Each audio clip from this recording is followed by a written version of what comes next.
on se dirige vers un autre métier qui est le métier de l'exploitation électrique d'un site de santé, donc comparable à une usine, hein, clairement, un centre hospitalier, ce sont des milliers de mètres de câbles, des centaines de tableaux électriques, et donc il y a des équipes dédiées pour gérer l'alimentation des blocs et des différents lits de l'hôpital. Donc là, on est sur un très gros centre hospitalier qui est celui de Dijon.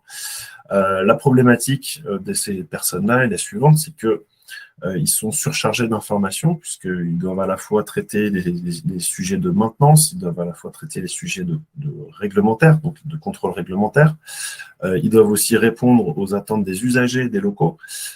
Et donc, pour cela, ils utilisent tout un tas d'outils, de documents, de logiciels pour lesquels ils avaient besoin de retenir les mots de passe, les logins, l'endroit de stockage de l'information. Et donc là, ils ont décidé avec Vision d'entreprendre de faire converger toute l'information dans un seul outil, donc un outil avec une interface qui leur permet de naviguer dans leurs locaux et d'aller chercher l'information facilement.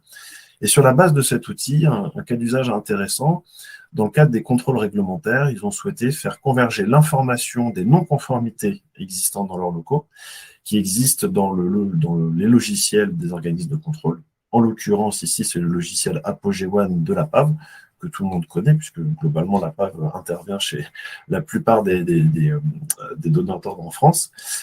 Et donc, voilà, on va créer un connecteur avec ce système pour aller récupérer tous les jours les non-conformités qu'il faut traiter sur le terrain. Donc ça remonte dans une interface web. Et pour le technicien sur le terrain, donc on parle de mobilité ici, il a un outil qui lui permet d'aller traiter ces non-conformités, c'est-à-dire de les corriger sur le terrain, ou bien de faire des actions qui va ensuite remonter à l'organisme de contrôle pour que celui-ci puisse lever les réserves et donc passer à un contrôle supplémentaire suivant. Voilà. Un des points qu'on peut peut-être rappeler aussi sur Vision, c'est qu'il y a l'accès mobile et l'accès desktop.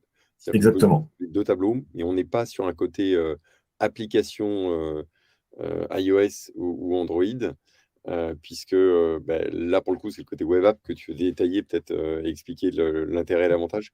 Oui, tout à fait. Alors, on fonctionne avec un système qui s'appelle le PWA, donc c'est des Progressive Web Apps. Donc, ça permet de s'affranchir des stores fabricants donc type Android ou iOS. Donc, en gros, vous développez votre application dans notre système et ensuite, l'application est publiée sous la forme d'une URL, donc un lien cliquable ou téléchargeable sur votre smartphone. Ça veut Donc, dire, c'est en plus deux mots, léger. juste pour compléter, qu'on a sur les smartphones un bouton comme les applis qu'on connaît aujourd'hui, de la même façon. Mais la seule chose, c'est Exactement. quand on a des mises à jour à faire, on ne passe pas par les 5 ou 10 jours de validation Voilà. d'iOS ou d'Android. C'est ça, on sort du circuit, entre guillemets, du circuit des GAFAM, hein, là, on est vraiment en direct, en dialogue en direct avec l'infrastructure serveur qui est mise à disposition pour vous. Alors, par rapport à la question d'Olivier, j'en profite en même temps. Sur les temps de création d'applications, en fait, sur les temps de création, alors via Vision, ça nous permet de créer des applications de façon assez rapide. Chez ToSmart, on a l'habitude de partir ce que je disais tout à l'heure, du process, et on fait des sprints qui sont de l'ordre de 2, 3 mois, de façon à pouvoir livrer. On est en co-construction permanente avec les équipes métiers, ce qui fait que toutes les semaines, ils ont dans les mains l'application. Via Vision, ils peuvent utiliser dès le départ l'application et ça, c'est un gain qui est dingue. Et en 2, 3 mois, maximum 4 mois, on a l'application qui est finalisée et on fonctionne en sprint. C'est-à-dire que s'il y a une application conséquente qui nécessite un champ fonctionnel extrêmement large, on va faire 2, 3 sprints différents, des lots, de façon à pouvoir avoir une réactivité absolue sur le déploiement pour coller au plus près des besoins utilisateurs. Oui, tout à Enguerrand, fait. Ouais, merci Olivier pour cette question. Effectivement, c'est une des forces du no-code, c'est cette capacité à pouvoir livrer un outil utilisable et utile en quelques semaines, quitte à ce qu'il ne soit pas encore complet, mais ça permet déjà d'avoir un retour sur l'usage et derrière de pouvoir apporter des correctifs euh, qui permettent des mises à jour très rapides, ce qui n'est pas le cas forcément avec du code. Donc Enguerrand, là, c'est l'agilité. tu parlais de pas mal d'utilisateurs et de gestion d'utilisateurs. La gestion d'accès des utilisateurs, si tu veux en redonner 2 mots, ça peut intéresser aussi les participants au webinaire. Oui, bien sûr. Alors, on travaille sur des utilisateurs nommés. Donc, le principe, c'est qu'un utilisateur est forcément identifié avec un contrôle de l'adresse mail pour s'assurer de la personne qui est au bout de l'application et donc garantir la sécurité de l'application et des données à l'intérieur de l'application. Donc, quand vous avez besoin de travailler sur Vision, on va identifier, identifier le volume d'utilisateurs qui vont être utilisateurs finaux, et c'est ça qui va déterminer le prix de l'abonnement à la plateforme. Et en volume d'utilisateurs max, tu veux annoncer soit d'utilisateurs moyens et d'utilisateurs maximum pour les applis?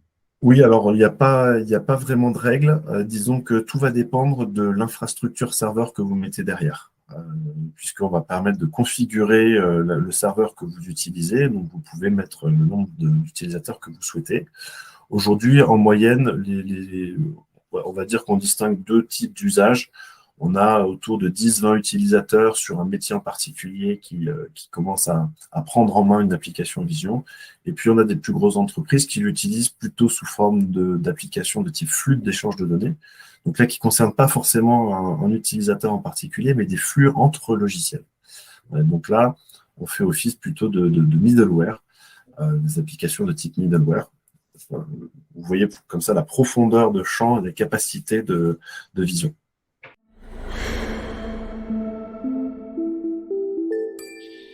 Tout smart.